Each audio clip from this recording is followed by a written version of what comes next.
सन 1975, 25 जून की आधी रात। पूरा देश गहरी नींद में सोया हुआ था, लेकिन दिल्ली के राजघाट पर एक ऐसा फैसला लिया जा रहा था जो भारत के इतिहास को हमेशा के लिए बदल देने वाला था। प्रधानमंत्री इंदिरा गांधी ने राष्ट्रपति फखरुद्दीन अली अहमद को फोन किया और कहा, इमरजेंसी लगा दीजिए। और बस कुछ ही घंटों में भारत एक लोकतंत्र से तानाशाही में तब्दील हो गया। अखबार बंद हो गए, विपक्षी नेताओं को रात के अंधेरे में उठाकर जेलों में डाल दिया गया और आम नागरिकों के मौलिक अधिकार एक झटके में छीन लिए गए। लेकिन सवाल यह है कि आखिर इंदिरा गांधी को इतना बड़ा कदम उठाने की क्या जरूरत पड़ी? क्या सच में देश खतरे में था या ये सिर्फ अपनी कुर्सी बचाने की एक चाल थी? आइए जानते हैं उस काली रात की पूरी कहानी जिसने भारतीय लोकतंत्र की जड़ें हिला दी थी। कहानी शुरू होती है 1971 से। भारत पाकिस्तान युद्ध में भारत की शानदार जीत हुई थी। बांग्लादेश बना था और इंदिरा गांधी पूरे देश की हीरो बन चुकी थी। लोग उन्हें दुर्गा और देवी कहकर बुलाते थे। उनकी लोकप्रियता आसमान छू रही थी। लेकिन राजनीति में कहते हैं ना, जब आप सबसे ऊपर होते हैं तो गिरावट भी बहुत तेज होती है। 1971 की जीत के बाद इंदिरा गांधी को लगा कि अब उनका विरोध कोई नहीं कर सकता। उन्होंने 1971 के आम चुनाव गरीबी हटाओ के नारे पर जबरदस्त जीत हासिल की। कांग्रेस को 352 सीटें मिली, लेकिन जीत के नशे में सरकार उन वादों को भूल गई जो जनता से किए गए थे। 1973 तक आते आते पूरे देश में हालात बिगड़ने लगे। पेट्रोल पंप खाली हो गए क्योंकि ऑयल क्राइसिस चल रहा था। राशन की दुकानों पर चीनी, गेहूं और खाने के तेल के लिए लंबी लंबी कतारें लग जाती थीं। महंगाई आसमान छू रही थी। लोगों के घरों में चूल्हे ठंडे पड़ गए थे। गरीबी हटाने का वादा करने वाली सरकार खुद गरीबों की आवाज दबा रही थी। इसी बीच गुजरात में एक बड़ा आंदोलन शुरू हुआ। छात्रों ने सड़कों पर उतरकर महंगाई के खिलाफ नारे लगाने शुरू कर दिए। यह आंदोलन इतना बड़ा हो गया कि गुजरात की कांग्रेस सरकार को इस्तीफा देना पड़ा। यह पहला झटका था, लेकिन असली तूफान तो बिहार से आने वाला था। बिहार उस समय देश का सबसे गरीब और भ्रष्टाचार से सबसे ज्यादा प्रभावित राज्य था। 1974 में बिहार के छात्रों ने भी गुजरात की तर्ज पर आंदोलन शुरू कर दिया। लेकिन इस बार एक बहुत बड़ा नाम इस आंदोलन से जुड़ गया, जयप्रकाश नारायण, जिन्हें लोग प्यार से जेपी कहते थे। जेपी उस दौर के सबसे सम्मानित नेता थे। वो गांधीवादी विचारधारा के थे और राजनीति छोड़कर समाज सेवा में लगे हुए थे। जब छात्रों ने उनसे आंदोलन का नेतृत्व संभालने की गुजारिश की तो जेपी राजनीति में फिर से उतर आए। उनका एक ही मकसद था, सरकार को जवाबदेह बनाना और भ्रष्टाचार खत्म करना। जेपी का आंदोलन धीरे धीरे पूरे देश में फैलने लगा। ये सिर्फ बिहार तक सीमित नहीं रहा। दिल्ली, उत्तर प्रदेश, महाराष्ट्र, हर जगह लोग सड़कों पर उतर आए। संपूर्ण क्रांति का नारा गूंजने लगा। जेपी ने खुलकर इंदिरा गांधी की सरकार को निशाना बनाया। उन्होंने कहा कि यह सरकार भ्रष्ट है, यह सरकार जनता की नहीं सुनती। इंदिरा गांधी के लिए यह बर्दाश्त के बाहर था। जिस इंदिरा गांधी को पूरा देश देवी मानता था, आज वही जनता उनके खिलाफ नारे लगा रही थी। 25 जून 1975 को दिल्ली के रामलीला मैदान में जेपी ने एक विशाल रैली की। लाखों लोग इकट्ठा हुए। जेपी ने सेना, पुलिस और सरकारी कर्मचारियों से अपील की कि वो सरकार के गैर कानूनी आदेशों को मानने से इनकार कर दें। ये इंदिरा गांधी के लिए आखिरी चेतावनी थी।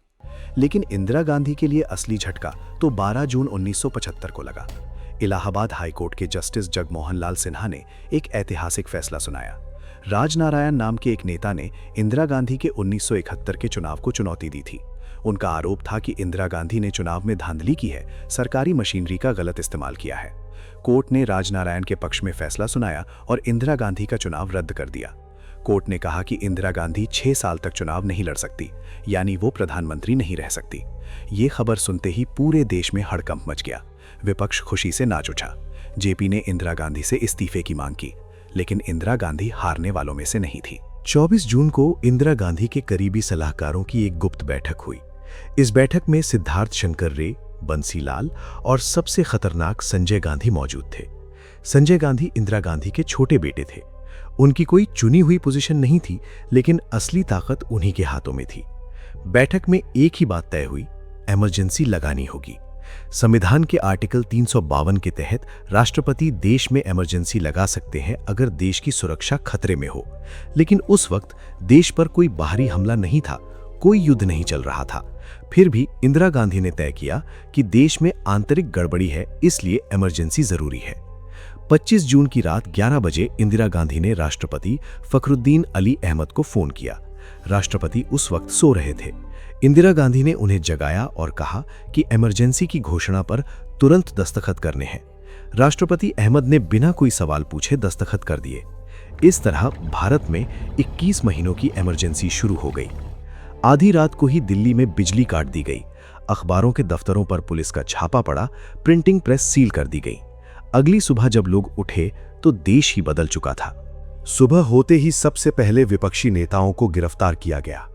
जयप्रकाश नारायण, मोरारजी देसाई, अटल बिहारी वाजपेयी, लालकृष्ण आडवाणी, जॉर्ज फर्नांडिस, सबको रात के अंधेरे में पुलिस उठा ले गई।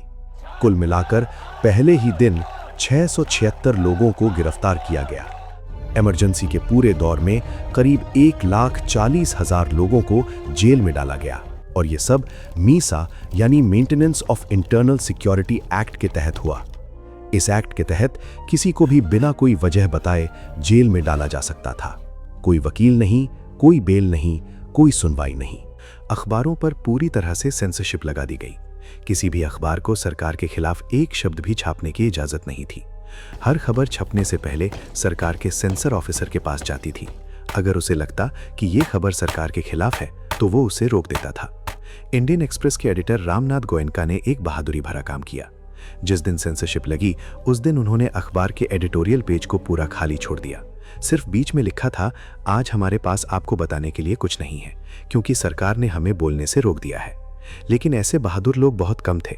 ज्यादातर अखबारों ने घुटने टेक दिए। उस दौर के एक मशहूर पत्रकार LK आडवाणी ने बाद में कहा था, सरकार ने प्रेस को झुकने को कहा था लेकिन प्रेस ने रेंगना शुरू कर दिया। और अब असली तानाशाही शुरू हुई। संजय गांधी, जिनकी कोई चुनी हुई ताकत नहीं थी, वो देश के असली शासक बन गए। वो अपने 4 करीबियों के साथ मिलकर देश चलाने लगे। बंसीलाल, विद्याचरण शुक्ल, ओम मेहता और VC शुक्ला। इन 5 लोगों ने मिलकर पूरे देश को अपनी मुट्ठी में कर लिया। संजय गांधी का सबसे पहला टारगेट थे दिल्ली की झुग्गी बस्तियां। उन्होंने कहा कि दिल्ली को साफ सुथरा बनाना है, लेकिन साफ सुथरा बनाने के नाम पर जो किया गया वो इंसानियत के खिलाफ था। तुर्कमान गेट, जामा मस्जिद के पास, मंगोलपुरी, हर जगह बुलडोजर चल गए। लाखों गरीब लोगों के घर तोड़ दिए गए। उन्हें कोई नोटिस नहीं दिया गया, कोई दूसरी जगह नहीं दी गई। बस बुलडोजर आए और सब कुछ मिट्टी में मिला दिया। तुर्कमान गेट में तो हालात इतने भयानक हो गए कि पुलिस ने विरोध कर रहे लोगों पर गोलियां चला दी। कितने लोग मारे गए इसका आज तक कोई सही आंकड़ा नहीं है। कुछ कहते हैं 20, कुछ कहते हैं 50, तो कुछ का दावा है कि 100 से ज्यादा लोग मारे गए। संजय गांधी का दूसरा बड़ा प्रोजेक्ट था नसबंदी। उन्होंने कहा कि देश की आबादी बहुत तेजी से बढ़ रही है, इसीलिए फैमिली प्लानिंग जरूरी है। लेकिन ये फैमिली प्लानिंग नहीं थी, ये जबरदस्ती थी। सरकारी कर्मचारियों पर टारगेट लगा दिए गए। हर अफसर को महीने में इतने लोगों की नसबंदी करवानी होगी। अगर टारगेट पूरा नहीं हुआ तो सैलरी नहीं मिलेगी, प्रमोशन नहीं होगा। नतीजा ये हुआ कि पुलिस और सरकारी कर्मचारी सड़कों से लोगों को पकड़कर जबरदस्ती नसबंदी के लिए ले जाने लगे। रिक्शा चलाने वाले, ठेला लगाने वाले, मजदूर, किसी को नहीं छोड़ा गया। उत्तर प्रदेश, हरियाणा, दिल्ली, बिहार, हर जगह ये जुल्म चला। लोगों को बेहोश करके ऑपरेशन कर दिया जाता था। कई बार तो उन लोगों की भी नसबंदी कर दी गई जो अविवाहित थे या जिनके बच्चे ही नहीं थे। इस पूरे दौर में 80 लाख से ज्यादा लोगों की नसबंदी की गई। इतना ही नहीं, संजय गांधी के खिलाफ बोलने वाले को तुरंत जेल में डाल दिया जाता था। अगर किसी स्टूडेंट को प्रोटेस्ट करते हुए पकड़ लिया जाता तो उसे कॉलेज से निकाल दिया जाता, उसकी सारी डिग्रियां कैंसिल कर दी जाती। व्यापारियों को धमकाया जाता कि अगर तुमने सरकार की बात नहीं मानी तो तुम्हारी दुकान बंद कर देंगे। जज, वकील, पत्रकार सब डर के मारे चुप बैठे थे।